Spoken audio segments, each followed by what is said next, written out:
Dun sa mga makabagong laboratorio, they measure it as 5.6.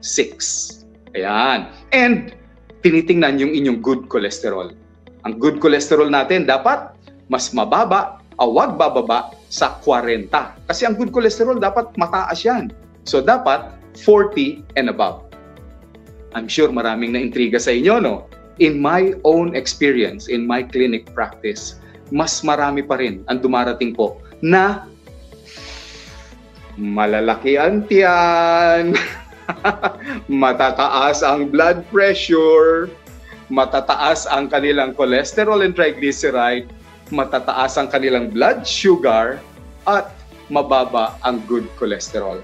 Akala natin kasi, sasabihin nyo, hindi naman ako kumakain ng mamantika at matataba, Dok. Ang number 1 na dahilan ay ang ating hilig sa pag-inom ng mga cola drinks na napakatatamis.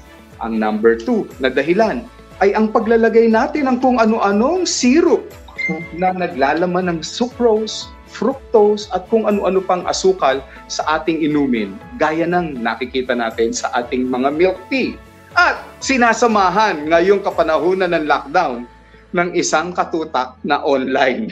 Ako pa nga, binawasan ko to gaya ng brownies at leche flan. So, sugar is one of the main reason, hindi lamang mantika at taba, sa pagtaas ng ating blood pressure, ng blood sugar, ng ating triglyceride, at ng ating tiyan, leading through Syndrome X.